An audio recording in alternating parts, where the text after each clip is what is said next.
Salut mes chers élèves, dans notre cours de géométrie, on va continuer avec les exercices dans lesquels on va trouver le sinus et le cosinus d'un arc remarquable ou non. Donc dans le cours précédent, on a vu ça avec le produit de deux nombres complexes. Et bien aujourd'hui, dans le cours, nous allons voir comment pourrait-on calculer le sinus d'un arc remarquable ou non à l'aide d'un rapport de deux nombres complexes. Donc, je vous avais expliqué que les nombres complexes, dès le commencement, les nombres complexes sont utilisés pour résoudre des exercices qui paraissent parfois un peu difficiles.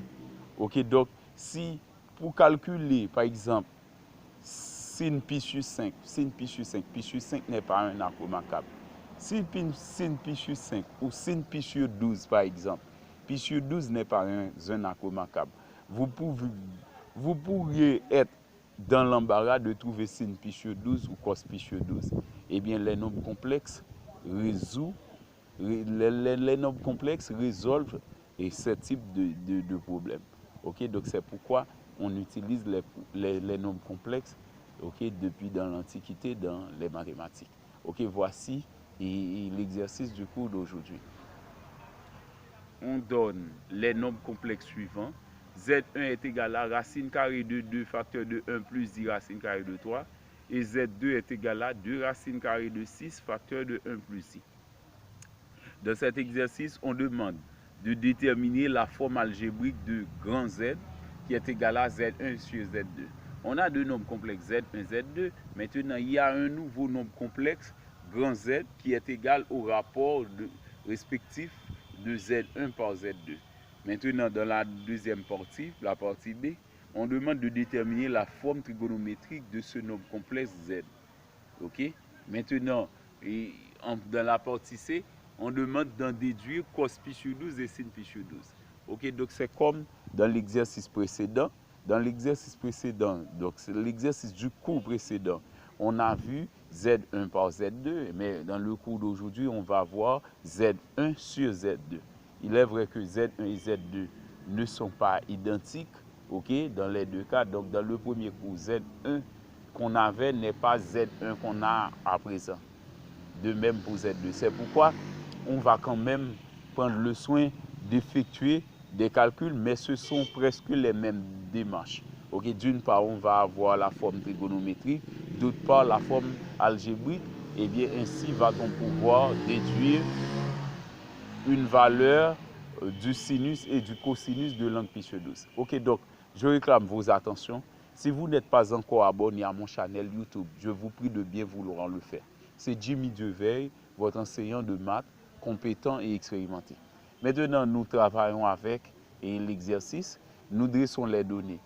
Donc, on demande dans la partie A de déterminer la forme algébrique de grand Z est égal à Z1 sur Z2. Eh bien, nous remplaçons Z1 et Z2 par leur valeur. Maintenant, nous remplaçons Z1 au numé, Z2 au déno. Donc ça, c'est un rapport. Mais il y a quelque chose qu'on pourrait faire ici. Dans racine carrée de 6, c'est le produit de racine carrée de 3 par racine carrée de 2 qui donne racine carrée de 6. Donc nous simplifions par racine carrée de 2 ici. Eh bien, au numé, il nous reste uniquement 1 plus 10 racine carrée de 3. Et au déno, puisque cette racine carrée de 6, c'était radical de 3 par racine carrée de 2 qui donne racine carrée de 6. Eh bien, en simplifiant par racine carrée de 2, il nous reste 2 racines carrées de 3 au déno par 1 plus 6. À présent, on a le rapport de deux nombres complexes. Dans les premiers cours, on a appris que lorsqu'on a le rapport de deux nombres complexes, pour effectuer ce rapport, il faut multiplier le numé et le déno par le conjugué du déno. Donc, on pourrait prendre toute cette expression-là pour le déno et ensuite, on va trouver le conjugué.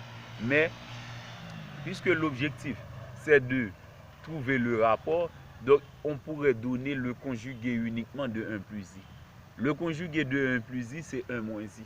Eh bien, nous multiplions le numé et le déno par 1 moins i. Puisqu'il s'agit d'un rapport, que l'on prend 2 racine carrée de 3 facteur de 1 moins i sur 2 racine carrée de 3 par 1 moins i, on va avoir la même chose. Parce que 2 racines carrées de 3 sur 2 racines carrées de 3 va donner 1. Donc c'est 1 moins i qui nous intéresse. Ok? Et bien maintenant, en multipliant, en faisant le produit, on applique la double distributivité. On a 1 par 1 moins i qui donne 1 moins i. Maintenant, i racine carrée de 3 par 1 moins i, ça donne i racine carrée de 3 par 1 qui donne i racine carrée de 3. Et maintenant, i racine carrée de 3 par moins i, ça donne moins i carré racine carrée de 3. Ok, ça c'est le déno. On a 1 moins i plus i racine carrée de 3 moins i carré racine carrée de 3. Maintenant, au dénominateur, on a 2 racines carrées de 3 par 1 plus i par 1 moins i. Donc, ce qu'on peut remarquer ici, il y a 1 plus i facteur de 1 moins i, c'est un produit remarquable. Puisqu'il s'agit d'un produit remarquable, eh bien, je fais l'application de la formule a plus b facteur de a moins b, c'est a carré moins b carré. Ça nous donne directement 1 au carré moins i carré, okay, qui est multiplié par 2 racines carrées de 3. Maintenant, au numérateur, nous transformons moins i carré racine carrée de 3. Nous avons appris que i carré donne moins 1. Eh bien, lorsqu'on a moins i carré devient plus 1. Donc, si i carré donne moins 1, donc moins i carré donne plus 1. Plus 1 n'est autre que, ok, puisque on va avoir plus 1 par racine carrée de 3, donc avoir plus 1 par racine carrée de 3, ce n'est autre que plus racine carrée de 3. Donc, on regroupe d'ores et déjà les nombres réels. On a 1 qui est déjà réel et on va avoir plus racine carrée de 3 qui est réel. C'est pourquoi nous mettons 1 plus racine carrée de 3 d'abord. Maintenant, la partie imaginaire pure, ce sont les termes ok, la partie imaginaire pure, c'est la somme des termes qui possèdent le nombre complexe pur i. Il y a moins i, il y a i racine carrée de 3. Je mets i en évidence. En divisant moins i par i, ça donne moins 1. En divisant i racine carrée de 3 par i, ça donne racine carrée de 3. Donc ça, c'est pour le numérateur. Et au déno, en développant 1 au carré moins i carré, ça donne 1 plus 1. Puisque i carré donne moins 1 et on a moins i carré. On a 1 au carré qui donne 1, moins i carré qui donne 1, donc on a 1 plus 1 qui se multiplie par 2 racine carrée de 3. On continue avec les calculs au déno, puisque le numérateur est déjà presque simplifié. On fait 1 plus 1 qui donne 2 et le 2 se multiplie par 2 racines carrées de 3 qui donne 4 racines carrées de 3. Ok, donc on a déjà appris, même dans les classes fondamentales, lorsque vous avez un rapport avec des nombres, des numériques, ok, si c'est avec des variables, on pourrait lister ça parce que à chaque façon dont on présente une fonction, on va avoir un domaine de définition différent. Okay? Mais un domaine de définition différent. Okay? Mais ici, s'il s'agit des nombres numériques, eh bien, il est recommandé lorsque on a des numériques il est toujours recommandé de rendre rationnel lorsqu'on a des radicaux au déno. Eh bien, puisqu'on a 4 racines carrées de 3 au déno, racine carrée de 3 n'est autre que un irrationnel pur. Okay? Puisque c'est un irrationnel pur, eh bien, nous multiplions le numé et le déno par racine carrée de 3 pour rendre rationnel. C'est pourquoi nous avons racine carrée de 3 sur racine carrée de 3 qui se multiplie par ce rapport. Maintenant, nous multiplions par distributivité. D'une part, nous multiplions la partie réelle par racine carrée de 3. D'autre part, la partie imaginaire pure par racine carrée de 3. Et nous faisons de même au déno. 4 racines carrées de 3 qui se multiplient par racine carrée de 3. Eh bien, c'est pourquoi au numéro, on a 1 plus racine carrée de 3 par racine carrée de 3. Ok, donc vous voyez, comme vous voyez ici.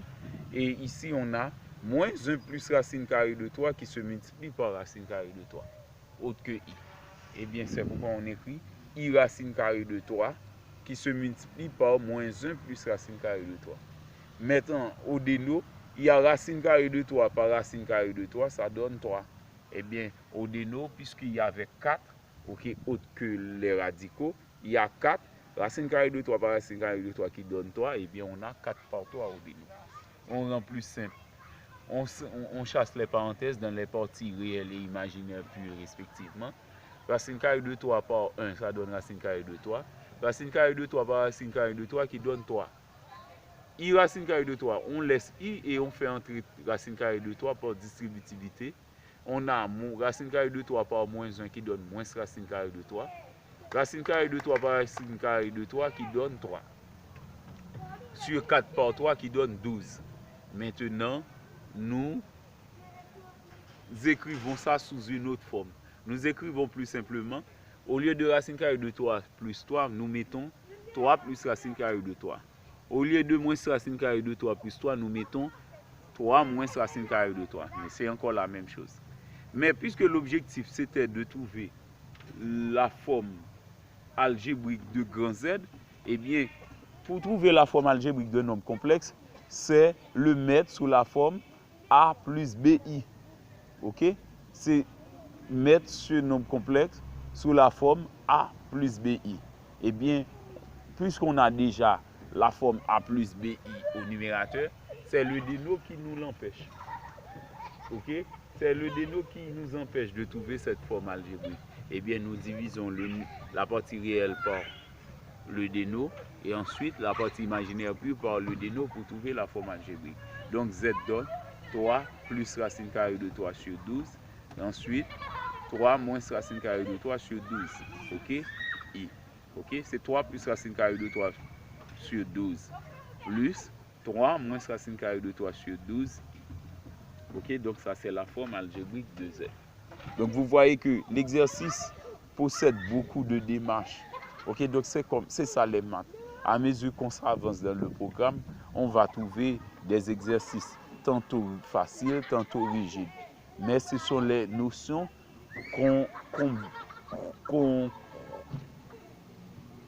donc, on étudie les notions et on les applique dans des exercices.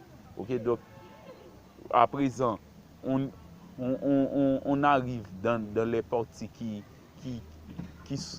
deviennent de plus en plus complexes dans les nombres complexes, qui sont les nombres et la forme trigonométrique. C'est pourquoi les exercices paraissent de plus en plus difficiles. Ok? Mais cependant, si vous prenez le soin de bien appliquer les propriétés pré-notées, eh bien, vous allez quand même vous familiariser avec ce type d'exercice. Maintenant, dans la partie B, on demande la forme trigonométrique. La forme trigonométrique de grand Z qui est égal à Z1 sur Z2. Donc, si nous regardons ici, ordinairement, je vous avais appris, lorsque vous avez déjà la forme algébrique de nombre complexe, pour trouver sa forme trigonométrique, donc c'est trouver son module, un argument, donc on pourrait utiliser cette forme algébrique en prenant pour module de Z, racine carrée de la partie réelle au carré, plus la partie imaginaire pure au carré. Donc avec cette formule, vous allez quand même prouver et vous allez quand même trouver le module de Z. Mais ce serait un peu compliqué. Pourquoi? Parce que l'expression de Z ici, A et B, sont très complexes. Okay? C'est les expressions qui représentent A et B dans le nombre complexe Z, eh bien, ces expressions-là sont très complexes. Donc, même si vous pourriez trouver le module de Z avec cette expression, mais pour la forme trigonométrique, vous n'allez pas pouvoir trouver, pour un argument de Z, vous n'allez pas pouvoir trouver un argument de Z avec cette expression. Parce que, assurément, l'arc ne va pas être remarquable. Donc, on a prévu que l'arc ne va pas être remarquable, non seulement la façon dont on présente Z, mais on déduit cos pi sur 12. Pi sur 12 n'est pas un arc remarquable parce qu'on n'a pas ça dans le tableau, ok, et des arguments. Ok? Donc, le tableau qui permet de calculer un argument d'un nombre complexe, on n'a pas pi sur 12. C'est pourquoi, si vous utilisez la forme algébrique de Z ici, eh bien, vous allez vous mettre dans une complication totale. Eh bien, c'est pourquoi nous allons utiliser leurs propriétés. On a vu que lorsque un nombre complexe est égal au rapport de deux nombres complexes, eh bien, on pourrait prendre, si Z est égal à Z1 sur Z2, ok, eh bien, on fait le rapport des modules, la différence des arguments pour avoir le module et un argument de ce rapport. Ok, pour avoir un module et pour avoir le module de Z, on fait le rapport de ces deux modules. Et pour avoir un argument de Z, on fait la différence respective des deux arguments. Eh bien, nous commençons avec Z1. Ok, donc je prends le soin de bien vous expliquer ces démarches parce que vous aurez besoin de cela. Ok, parce que dans chaque cas, je résous un exercice. Mais l'exercice que je résous avec vous n'est pas celui qu'on va vous proposer aux examens. Donc, il faut que je prenne le soin de bien vous l'expliquer afin que vous seriez en mesure de bien comprendre et de bien aborder d'autres chemins. Ok? Eh bien, moi, je commence avec Z1. Eh bien, nous allons trouver le module 1, l'argument de Z1. Eh bien, l'expression de Z1, suivant les données, c'était radical de 2, facteur de 1 plus I racine carrée de 3. Eh bien, nous chassons les parenthèses. C'est radical de 2 par 1 qui donne radical de 2. Radical de 2 par racine carrée de 3 qui donne racine carrée de 6. C'est pourquoi Z1 donne radical de 2 plus I racine carrée de 6. Maintenant, le module de Z1, c'est la racine carrée de la partie réelle au carré, plus la partie imaginaire pure au carré. La partie réelle qui est racine carrée de 2, la partie imaginaire pure qui est racine carrée de 6. On a radical de 2 au carré, plus racine carrée de 6 au carré, en dessous du radical. Que donne radical de 2 au carré? C'est 2. Radical de 6 au carré donne 6. Eh bien, on a module de Z1 est égal à radical de 2 plus 6 qui donne radical de 8. Radical de 8. 8 c'est 4 fois 2. Puisque 4 est un carré parfait, racine carrée de 4 donne 2. Eh bien, on a 2 racines carrées de 2 pour le résultat final de module de Z1. Maintenant, nous cherchons un argument de Z1 que l'on appelle θ1. On fait cos θ1. C'est la partie réelle qui est racine carrée de 2 sur le module. Ok? Donc, c'est racine carrée de 2 sur 2 racines carrées de 2. On simplifie par racine carrée de 2, ça donne 1 demi. Cos θ1 donne 1 demi. Sin θ1, c'est la partie imaginaire pure sur le module. Le module, c'est 2 racines carrées de 2. Donc, on a sin θ1 est égal à racine carrée de 6 sur 2 racines carrées de 2. Ok, donc c'est la partie imaginaire pure sur le module. Le module, c'est sin θ1 est égal à racine carrée de 6 sur 2 racines carrées de 2. Maintenant, nous simplifions par racine carrée de 2. Ça donne radical de 3 sur 2. Donc, que peut-on remarquer? Le cosinus de l'angle θ1 donne 1 demi. Donc, θ1, c'est...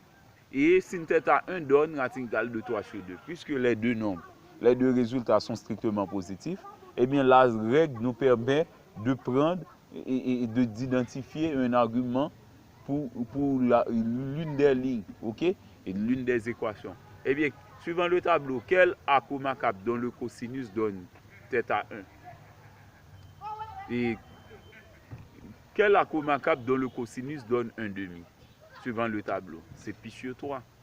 Et sin pi sur 3 donne radical de 3 sur 2. Donc, je prends θ1 égale à pi sur 3. Ok, maintenant, nous connaissons une forme polaire de Z1. C'est le module et ensuite un argument. Ok, maintenant, nous cherchons une forme polaire de Z2 également. Z2, c'était initialement 2 radical de 6 facteur de 1 plus I. C'était l'équivalent de Z2. Maintenant, nous prenons le soin de remplacer Z2 par sa valeur et ensuite chasser les parenthèses. 2 radical de 6 facteur de 1 plus I, ça donne 2 radical de 6 plus 2i racine carrée de 6. Ok, donc les deux parties, les parties réelles et imaginaires pures sont égaux dans ce cas. Ok, et les parties réelles et imaginaires pures sont égales dans ce cas. Ok, parce que on va avoir, c'était 1, 1 tout à l'heure, et bien les parties réelles 1, 1 dans ce cas, ok, et imaginaire pur dans ce cas, sont multipliées par 2 radical de 6. Donc, les parties réelles et imaginaires pures dans ce cas sont égales à 2 racines carrées de 6. Et bien, c'est pourquoi le module de Z2 donne racine carrée de 2 racines carrées de 6 au carré plus 2 racines carrées de 6 au carré. Que donne 2 racines carrées de 6 au carré? C'est 4 par 6. C'est 2 au carré qui donne 4. Par racine carrée de 6 au carré qui donne 6. On a 4 par 6 plus 4 par 6. 4 fois 6 donne 24. On a 24 plus 24. Donc, module de Z2 donne racine carrée de 48. Donc, le plus grand carré parfait, le plus grand nombre entier carré parfait,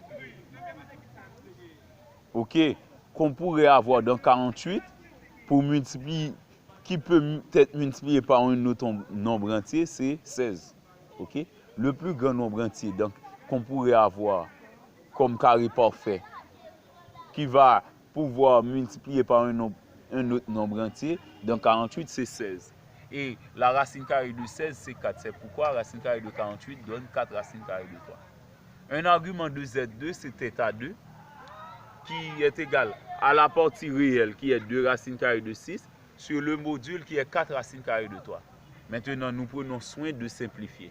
On a 2 quarts, on simplifie par 2, il nous reste 2 au déno. Et racine carrée de 6 sur racine carrée de 3, racine carrée de 6, c'est racine carrée de 2 par racine carrée de 3. Donc, on simplifie par racine carrée de 3, il nous reste racine carrée de 2 au numé. Donc, cos θ2 donne radical de 2 sur 2. Maintenant, pour sin θ2, c'est la partie imaginaire pure qui est encore 2 racines carrées de 6 sur le module. Ok, puisque c'est encore le même calcul, eh bien, on va avoir le même résultat. Donc, mais il faut s'assurer que le calcul précédent était convenable. Ok, maintenant, puisque les deux résultats sont strictement positifs, nous identifions un argument. Ok, θ2, c'est, suivant le tableau, c'est pi sur 4. Parce que c'est cos pi sur 4 qui donne radical de 2 sur 2. De même pour sin pi sur 4. Et bien, par conséquent, θ2 donne pi sur 4. Et bien, une forme polaire de Z2, c'est son module qui donne 4 racines carrées de 3 et un argument pi sur 4. Donc, Z2 donne 4 racines carrées de 3, pi sur 4. Ok, donc, puisque Z, le nombre complexe Z, dont on détermine la forme trigonométrique, c'est Z1 sur Z2, eh bien nous écrivons Z, c'est la forme polaire de Z1 sur la forme polaire de Z2. Nous avons appris, lorsqu'on a de tels cas, il faut prendre le rapport des modules, la différence des arguments.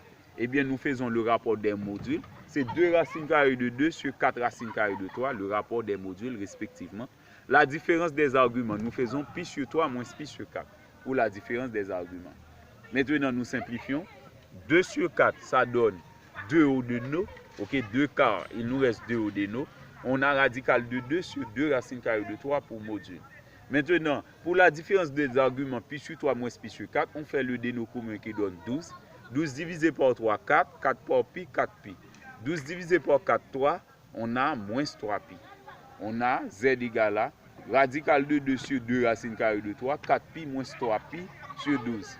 Ok, donc maintenant, dans cette partie qui est le module, nous rendons rationnel. On a radical de 2 par radical de 3 sur 2 racines carrées de 3 par racine carrée de 3. Pour le module, en rendant rationnel. Maintenant, pi sur 12 après réduction. Parce que 4 pi moins 3 pi donne pi. On a pi sur 12 pour un argument. Ok? Pi sur 12 pour argument, après réduction. Le module, c'est racine carrée de 2 par racine carrée de 3, sur 2 racines carrées de 3 par racine carrée de 3. Tandis qu'un argument, c'est pi sur 12. Maintenant, on calcule, radical de 2 par radical de 3, ça donne racine carrée de 6. Radical de 3 par radical de 3, ça donne 3. On a 3 par 2, soit 6.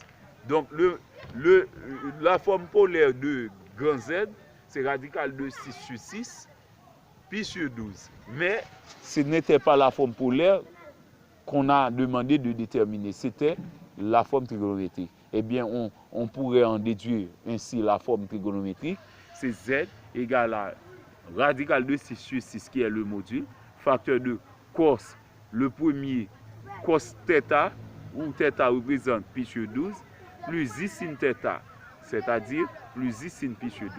Z est égal à radical de 6 sur 6, facteur de cos pi sur 12, plus I sin pi sur 12. Ok, donc c'était tout pour la deuxième partie. Vous voyez que le cours possède beaucoup de... donc il y a beaucoup de travail à effectuer dans chaque partie.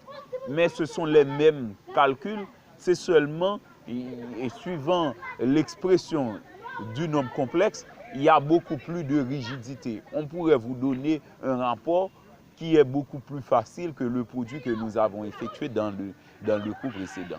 Donc ce n'est pas parce que c'est le rapport que l'exercice est très long, mais c'est parce qu'il y a beaucoup de rigidité. Parce que parfois on pourrait, après avoir effectué un calcul, il faut rendre rationnel. Donc ça rend beaucoup plus long les démarches, ça rend beaucoup plus longues les démarches et beaucoup plus... Et ça nous donne beaucoup, ça nous exige beaucoup plus de temps à donner les explications. Mais c'est un exercice très facile. Ok, donc j'aimerais que vous ne soyez pas découragés avec les nombres complexes parce que c'est un cours très facile et très appliqué. Ok, maintenant pour la partie C, ok, donc on a demandé d'en déduire cos pi sur 12 et sin pi sur 12. Eh bien, pour déduire cos pi sur 12 et sin pi sur 12, eh bien, nous allons utiliser les formes algébriques et trigonométriques de grand Z. On a déjà la forme algébrique de grand Z. La forme algébrique de grand Z, c'était Z égale à 3 plus racine carrée de 3 sur 12 plus 3 moins racine carrée de 3 sur 12i.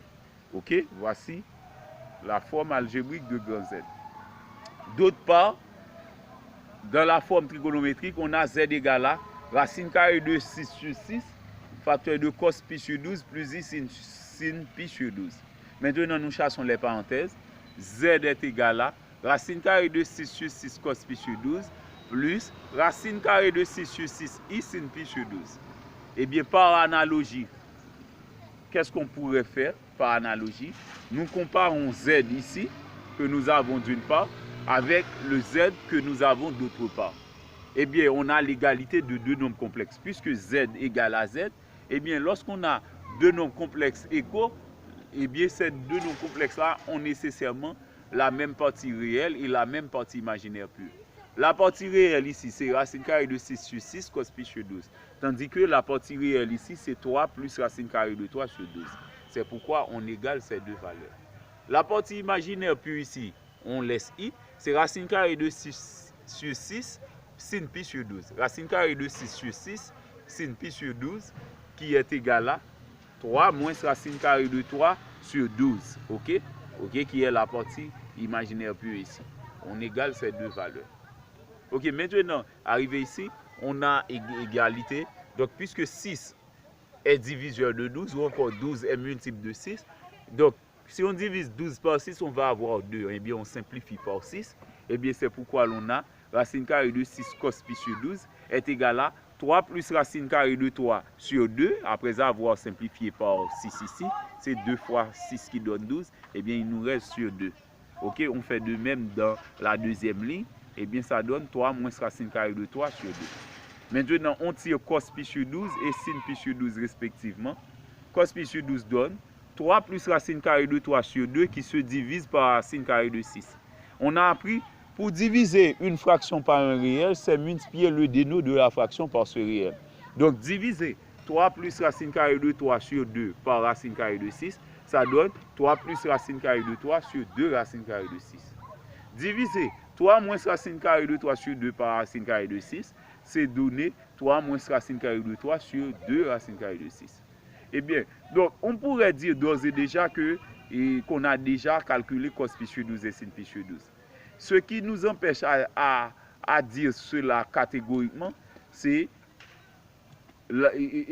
on doit rendre rationnel. Okay? Donc, racine carrée de 6 qui est au dénot nous empêche à avoir la vraie valeur. Okay? Donc, la valeur qu'on a ordinairement. Okay? Eh bien, c'est pourquoi nous multiplions le numé et le dénot dans chaque cas par racine carrée de 6. Eh bien, en multipliant le numé et le dénot par racine carrée de 6 dans chaque cas, ou dans chaque équation, on a 3 plus racine carrée de 3 sur 2 racine carrée de 6 par racine carrée de 6 sur racine carrée de 6. On fait de même ici, 3 moins racine carrée de 3 sur 2 racine carrée de 6 par racine carrée de 6 sur racine carrée de 6. Donc, on a respectivement cos pi sur 12, sin pi sur 12. Maintenant, nous multiplions. Au numéro, on a 3 racines carrées de 6 avec 3 par racine carrée de 6 qui donne 3 racines carrées de 6. Racine carrée de 3 par racine carrée de 6, ça donne racine carrée de 18. On a racine carrée de 6 par racine carrée de 6 au déno qui donne 6. Eh bien, on a 2 par 6. Au déno, on a 3 racines carrées de 6 moins racine carrée de 18. Ok? En faisant 3 par racine carrée de 6, moins racine carrée de 3 par racine carrée de 6, ça donne moins racine carrée de 18. Au déno, on va toujours avoir 2 par 6. Ok? Maintenant, nous transformons racine carrée de 18. Racine carrée de 18, c'est racine carrée de 9 par 2. Puisque 9 est un carré parfait, eh bien racine carrée de 9 par 2 va être 3 racines carrées de 2.